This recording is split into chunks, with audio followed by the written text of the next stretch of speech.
estás reiterando que Bolivia ya tiene presidente, mejor dicho, presidenta, aunque nadie la eligió, se autoproclamó la senadora Jeanine Áñez. ¿Quién es esta señora?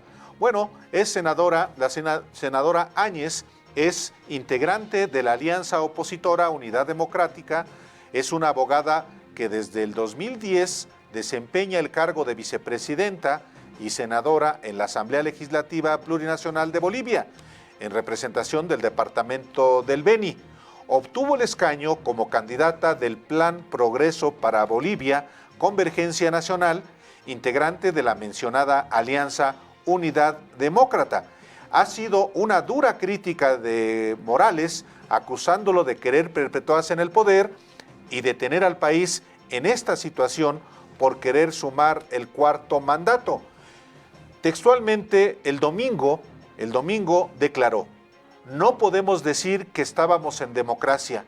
No se puede hablar de democracia cuando hay perseguidos políticos, cuando hay exiliados políticos, cuando la institucionalidad democrática es inexistente, cuando no se respeta la Constitución. Esto lo dijo el domingo sobre el gobierno de Evo Morales y hace un rato, al autoproclamarse, dijo que convocará en lo inmediato a elecciones. No dijo cuándo. Bueno, ¿y qué sucedió el día de hoy? Desde anoche se lo comentamos nosotros aquí en La Octava, se lo fuimos platicando aquí en el programa de los periodistas, había tensión, no se sabía cuándo iba a llegar Evo Morales a México, a pesar de que ya estaba la determinación de que fuera trasladado, tanto por solicitud de él, por su petición de venirse a México, como por el ofrecimiento hecho y aceptado por la Secretaría de Relaciones Exteriores. Finalmente, el día de hoy, a las 11:09, llegó a territorio mexicano Evo Morales en un avión que le fue proporcionado por la Fuerza Aérea Mexicana. Saludó de inmediato, comenzó a ver hacia las cámaras, a las decenas de medios de comunicación que lo esperaban a su arribo a territorio mexicano. Ahí estamos viendo el momento en el que Evo Morales abraza al secretario de Relaciones Exteriores, a Marcelo Ebrard Casaubon. Más bien Marcelo lo abraza a él. Una vez Marcelo lo abraza a él, y como es gigantón Marcelo frente a Evo, que es muy chaparrito, pues casi lo cubre completo con los brazos. Luego camina. Si usted nos está siguiendo en vivo en La Octava o nos está siguiendo por YouTube, ahí vemos ahora a Evo ya plantado en un atril, ya comunicando, explicando pues a los mexicanos y en general a los pueblos del mundo, y particularmente a Bolivia, pues las razones por las que lo llevaron hasta ahí. Y vamos a escuchar un momento de esta conferencia de prensa en la que le agradece al presidente Andrés Manuel López Obrador y al mismo pueblo de Bolivia el haberle salvado la vida. Lo dijo de esta manera: quiero decirles, estamos muy agradecidos porque el presidente de México, gobierno del pueblo boliviano, me salvó la vida. ¿Por qué digo esto? El 9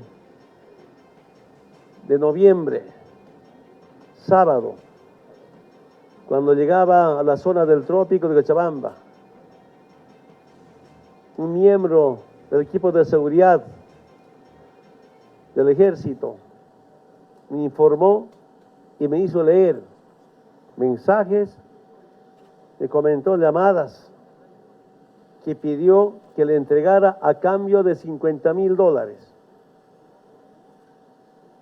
un día antes de nuestra renuncia. Y algunas informaciones puedo comentarles. Por eso digo, y estamos muy agradecidos, hermano canciller, muchas gracias por salvarnos la vida. Y bueno, Evo Morales arribó a territorio mexicano acompañado de otras 3 personas, quienes el vicepresidente Álvaro García Liñera y Gabriela Montaño, la ex ministra de Salud.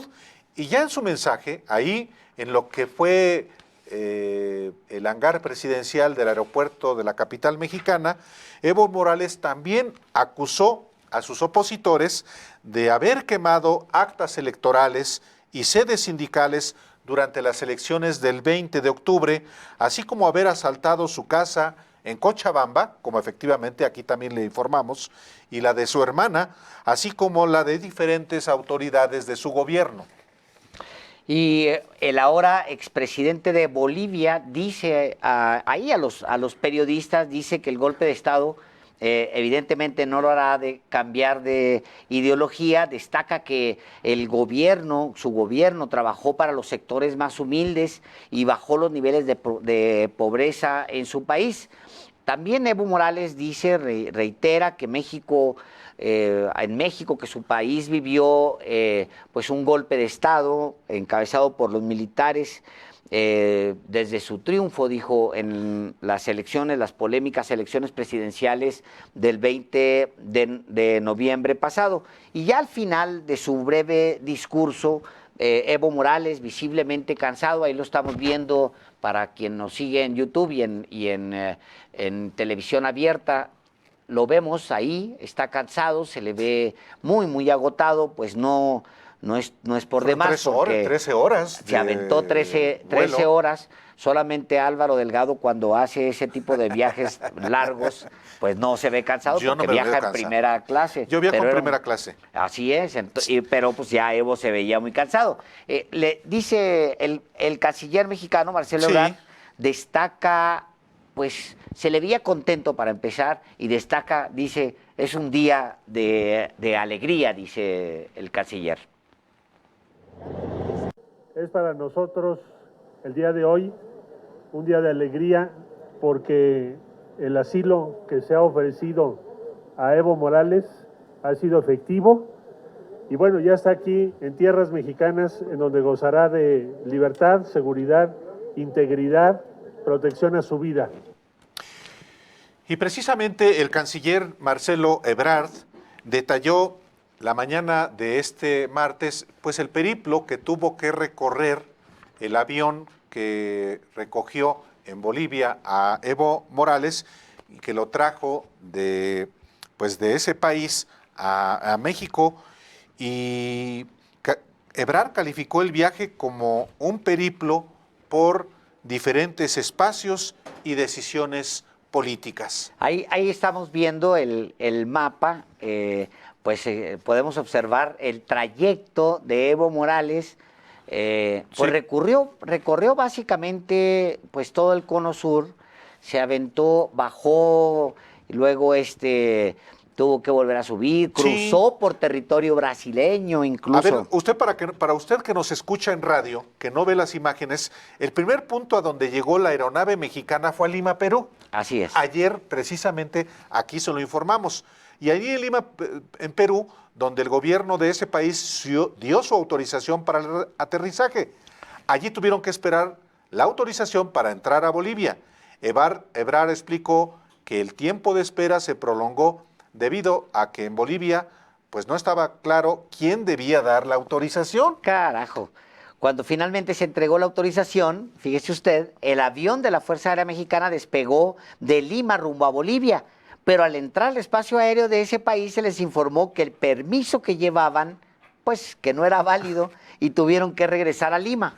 Y de Perú de nuevo esperaron varias horas para conseguir la autorización que finalmente la concedió el comando de la Fuerza Aérea de Bolivia y el avión pudo despegar para llegar al aeropuerto de Cochabamba, donde ya esperaba Evo Morales. Y ya con el presidente, el expresidente de Bolivia en el avión mexicano, la ruta de regreso fue la siguiente: pasar por Lima, luego entrar a aguas internacionales, de ahí irse hasta México.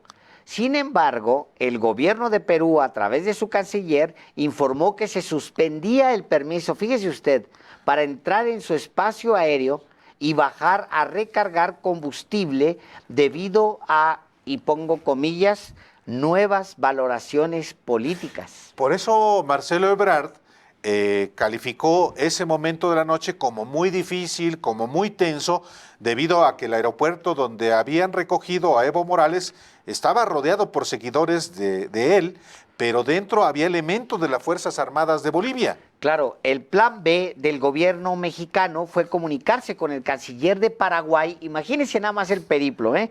Fue comunicarse con el canciller de Paraguay e incluso el presidente electo de Argentina, Alberto Fernández, tuvo que hablar con el presidente paraguayo y finalmente el canciller de ese país fue el que dijo que no había problema en que aterrizaran en Asunción. Pues sí, pero para ese momento, según Marcelo Ebrard, la Fuerza Aérea de Bolivia ya no quería dejar salir el avión mexicano. Carajo. Y fue la Embajada de México en ese país, la embajadora María Teresa Mercado, quien consiguió un nuevo permiso para que les permitieran salir.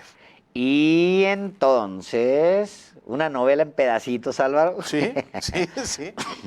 El avión, ya con Evo Morales a bordo, viaja, fíjese nada más, viaja con Evo a la capital de Paraguay. Ya en Asunción, las autoridades mexicanas solicitaron de nuevo a Perú que les permitiera cruzar su espacio aéreo sin bajar a recargar combustible. Y luego aceptaron. Y le pidieron a Ecuador que les permitiera bajar a Guayaquil para recargar combustible y también ese país les dijo que sí. A ver, otro capítulo de este periplo aéreo de Evo Morales a bordo de una aeronave mexicana. Para ese punto, Bolivia ya no les dio permiso para volver a atravesar su espacio aéreo y poder llegar a Perú. Entonces las autoridades mexicanas hablaron con Brasil para que les permitiera pasar por su espacio aéreo en la línea fronteriza con Bolivia. Finalmente, el avión de la Fuerza Aérea Mexicana tomó esa ruta por Brasil y luego por Perú. Como ya había cargado combustible, ya no tuvieron que bajar en Ecuador, país que finalmente tuvieron que rodear. Fíjese nada más, pues en la madrugada les informaron que ya no podían volar sobre su espacio aéreo. Y el viaje desde Paraguay, que comenzó a las 2 horas de la madrugada de este martes, hora de México, duró un total de 11 horas y la mayoría se realizó sobre aguas internacionales, por lo que ya no hubo más contratiempos. No, bueno, el periplo también te habla de el juego de la geopolítica. Por supuesto. Porque todos estos brincos obviamente tienen que ver con presidentes afines y no afines. Así es. Me sorprende muchísimo. A ver si podemos poner nuevamente el mapa mapita para quien nos ve en televisión y en YouTube. Me sorprende muchísimo, Álvaro, amigos también, que al final uno de los tramos más exitosos de ese vuelo, porque todo fue un brinco tras otro, fue el que se consolida desde, creo que es desde Paraguay, cruzando el espacio aéreo de Brasil. Brasil es un presidente... No, pues Bolsonaro pues es un fascista. Es un presidente no simpatizante, digamos. Es un presidente fascista, hay que decirlo como se debe decir. No, por supuesto que es fascista, pero quiero explicarlo un poco más para no hacerlo tan simple. Es un presidente que no simpatiza con los que iban a bordo de ese avión. Pues ni sí, con un canciller progre, ni o de izquierda, ni con un expresidente de izquierda. Pero pues se vieron bien, fíjate nada más, se vieron bien, abrieron el espacio aéreo, se fueron bordeando toda esa especie de costillar que cruza de sur a norte el continente, se cruzaron esa enorme masa que es Brasil y finalmente pudieron darse una pequeña curvita, agarrar aguas internacionales y vámonos. Ese es el problema geográfico de un país como Bolivia que no tiene salida al mar. Claro. Cuando hay un país que tiene salida al mar, pues se interna desde ahí en aguas internacionales y puede llegar a donde quiera. Claro, como en este caso, pues sí tuvo que pedir autorización a gobiernos que son, ya no digamos afines, sino claramente contrarios, y en medio de esa... pues de esa ubicación de gobiernos antagónicos o simplemente de diferente signo político, es que tuvo que darse este periplo de Evo Morales a México, y que explica, Alejandro, también por qué concita tanta controversia un personaje como él, no solamente en el Cono Sur, sino aquí en México. Así es. Y bueno, estamos en Los Periodistas, estamos dándole pues todo lo que